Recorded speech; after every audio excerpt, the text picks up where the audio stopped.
ڕێکخرا و چاڵاکوانانی مەدەنی شاری مووسڵن یادی 7 ساڵەی کارەساتی شنگال و جینۆسایدی ئێزدیەکان دەکەنەوە. چەندین دروشمی جیاجیان بەدەستەوەیە. داوا دەکەن حکوومەت هەوڵەکانی چرتر بکاتەوە بۆ دۆزینەوەی کچوژنە ڕفێنراوەکان و ئاوەدانکردنەوەی شنگال و گەڕانەوەی ئاوارەکان بۆ زێدی خۆیان. طبعا ئێمە ئامانجمان لە ئەی ڕاوەستاندنیا ئەوەلەن ڕزگارکردنی هەمی کچ و ئافرەتی ئێزدی حەتاکی ئێستا لە ژێر حکمی تروستی داعشن لە مخایمی هۆڵ و لە شاری ڕقا لە ڕۆژاڤا. هین دووەمش حەتاکی ئێستا تقریبان نێزیکی 250,000 کوچبەرانی پێکاتەی برایەکانی ئێزدی لە هەرمی کوردستان و لە هەمی شارەکانش حاز دەکەین ئەی حکوومەتی فیدراڵ سندوقی تەرخان بکەن بۆ ئەوەدانکردنی شاری شنگال کا بتوانن ئەی کوچبەران بزەفرێتنەوە جارترش بوو منطقەی خۆیان. 6 ساڵە شنگال ئازاد کراوتەوە. تا ئێستا چارەنووسی 2900 کچ و ژنی ڕفێنراوی ئێزدی نادیارە.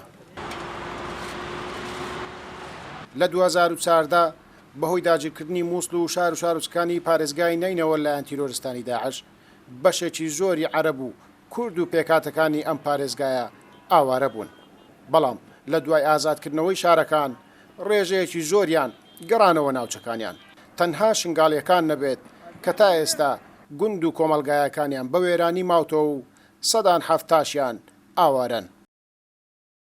براستی دوري حكومتها مركزي نيل المستوى المطلوب خجولة أبها حفصة حتى أنها حركة بس مجرد لجان شكلي تشتكي جدينا هاد يقرن حتى أنها أف ملف ديم برينكا وديم خويجي تشهركي نهاد يقرتن اهتمامك حقيقي نهاد يقرن اهتمامك بمستوى في حدثي نهاد يقرن شو دولة العالم ده محترم باحترام خلقي خبكة حق كسكي وان يجيب تري وين دابو دولتها مو سرلقي سكني حتى مصيره يزانبه افشش 1400 زلاب يعني مجرد اعلام مجرد تعاطف اعلامي تشكي جدل نهاد يقرن نعبر عن حزننا واسفنا.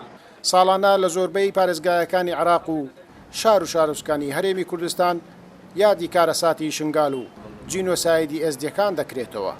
ئەم ساڵیش 7مین ساڵ بەسەر ئەم کارەساتە تێپەڕی و تا ئێستا شنگال هەر بە وێرانی ماوتەوە و خەڵکەکەشی لە ئاوارەی ژیان بەسەر دەبن. گەیلان بۆتانی کورسات نیوز مووسڵ.